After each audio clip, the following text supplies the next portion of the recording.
gets the win by 6. So the Chicago Bulls situation seems fine. Lost by 56 at home to Boston over the weekend. Jim Boylan, who's made practices much more labor-intensive since taking over for Fred Hoiberg, wanted to practice Sunday. That did not happen. A contentious meeting ensued. NBA Players Association contacted by some members of this young Bulls team concerned about his coaching tactics, the nerve of him wanting to practice. That's according to Yahoo Sports. Here's Coach Boylan. Do you feel like that could be a deterrent to landing big free agents? No, I don't. I don't think it's a deterrent because the free agent we would want is a guy that wants to work after a 56-point loss, a guy that wants to work after a coach takes over and he's in his 8th day. That's the kind of free agent we would want. So I'm not fearful of it at all. This is not a negotiation. I'm running this team as the Reinsdorfs want me to. And I'm going to run it that I think is best for where we're going. Adrian Wojnarowski with us now. And Woj, at the risk of being the old guy, look, I'm sorry, but I'm with Boylan. You get beat by 56 points at home. You're professionals. You clearly have things you need to work on. How does this Bulls situation resolve itself? Well, right now it's easy for Jim Boylan because he's got ownership, management on his side. And this is a young team. There are no stars on this team. This is the change they wanted from Fred Hoiberg to him. And you've always seen this Bulls management group, they really have overcompensated whenever they've made coaching changes, from Vinny Del Negro to Tom Thibodeau to Hoiberg, Hoiberg to Jim Boylan. Extremes. Not subtle.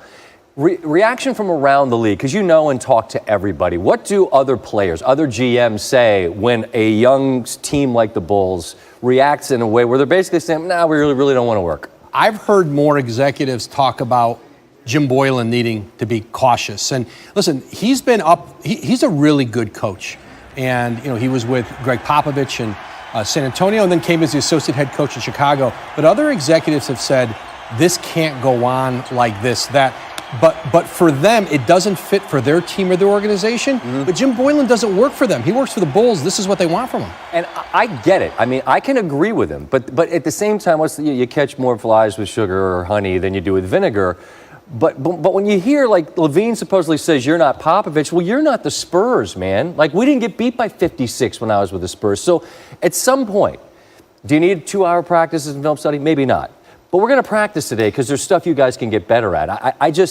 I'm sorry that I can't even fathom that you're just going to be like, no, we're not practicing. Jim Boylan's plan was to come in initially, and as he called it, a shock and awe campaign. He wanted to shake this group up. He wanted to make them uncomfortable. I don't think this will continue for the long term. You can't sustain this in the NBA. And here's the other thing Boylan does have. He has relationships in that locker room with this team. He didn't come from the outside. Right. He's been their coach for a couple years as an assistant. He does have relationships in that locker room. Much like you go from Thibs to Hoiberg. All right, we don't have to practice for 2.5 hours, but we're also not practicing. Let's practice, let's work, let's get better. All right, is that a plan? That's how they're going to do it. All right, ready, break. Thanks, Woj. Thanks, Scott. So they're back in action on Monday night, taking on Sacramento. Justin Holiday down, gets the steal, let's run. Lowry Markkinen. This your guy, isn't it, Steve? Love him. Lots of love. Versatility. All right, here we go, another steal. Wendell Carter, misses the layup, but there's some hustle back the other way. Zach LaVine put back, Bulls 56 points in the first half. Of course, they lost by 56, franchise worst on Saturday. Sadly for the Bulls, it would continue. And I mean the game, not the good play. De'Aaron Fox, end-to-end, he had 25. 8 minutes to go, Bulls down 9.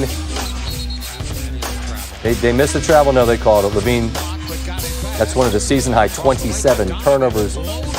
Boylan, not so happy there. Bogdan